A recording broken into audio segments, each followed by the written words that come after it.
Non, mais c'est vrai. C'est chaud. Alors ce spectacle ce soir s'appelle Les Coquettes Engagées. C'est important pour vous d'être engagé quand beaucoup trop d'artistes préfèrent être dégagés? Non, mais c'est surtout que c'est pas possible de faire un spectacle le 8 mars, d'être un groupe de 3 femmes et de faire comme si rien ne se passait ce jour-là. C'est impossible. En fait, c'est pas qu'on veut à tout prix être engagé, c'est que à un moment donné, quand tu joues le 8 mars, tu peux pas faire semblant qu'il se passe rien cette journée-là. Et donc tu te dis bah ok, donc on va faire quelque chose parce qu'on peut pas rien faire. Et du coup, quand tu réfléchis à ce que tu veux faire, bah tu te dis bah autant faire un truc un peu qui a du sens, un peu qui a du fond. Et puis on se dit bah il y a des gens qu'on adore et qu'on voit pas beaucoup. Et nous, on a l'occasion avec cette date de les mettre en avant. Et ben on a choisi de faire ça. Voilà, nous on cherche pas à être engagés à tout prix. Enfin, je pense qu'on est des féministes du quotidien plus que des féministes d'une journée. Porte-drapeau. Qu'est-ce qu'il faudrait faire pour les femmes alors, si vous aviez une chose à faire? Bah, l'éducation en premier. Et laisser parler les autres, peut-être aussi. Non, mais franchement, par exemple, il y a un truc très grave. Ce matin, notre attachée de presse, on arrive, elle nous dit les filles, il m'est arrivé un truc de dingue. On est donc le 8 mars.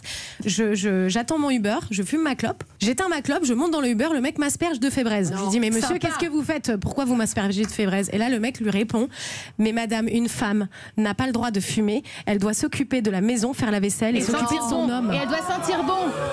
Et elle doit sentir bon. Non mais franchement, peu de bon sens en 2019. Pareil. Elle est descendue de la voiture. Évidemment. Non, mais c'est dingue quoi qu'il y ait des gens qui disent encore des trucs pareils. Juste, il y a tellement de choses à faire pour les femmes, ça c'est sûr, mais juste déjà que les hommes changent un peu de mentalité sur la base quoi. Mais moi je peux fumer des clopes et moi aussi, on lui aurait crevé ses pneus. Lola, qu'est-ce qu'il faut faire pour les femmes?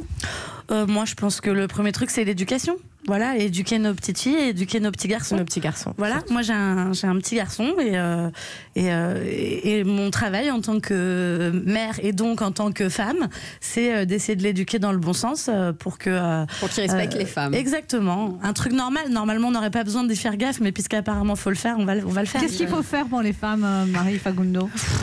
Mais il faut déjà, faut nous foutre la paix. Non, mais c'est vrai que les femmes, c'est tout le temps la cible. Mais excusez-moi, il y a des choses. Je veux dire, laissez-nous tranquilles, laissez-nous faire ce qu'on a envie de faire, d'être une femme au foyer si on a envie, d'avoir un job si on a envie, d'avoir des enfants ou pas. Enfin, je veux dire, voilà. Je pense qu'il est temps un peu d'arrêter de mettre ce poids sur les femmes, mais aussi sur les hommes. Je veux dire, l'homme qui doit ramener l'argent, qui doit machin. Oui, c'est vrai. Foutez-nous la paix.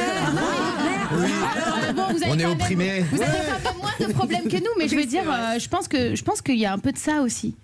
Voilà. Et ben moi je propose surtout qu'on vous écoute maintenant avec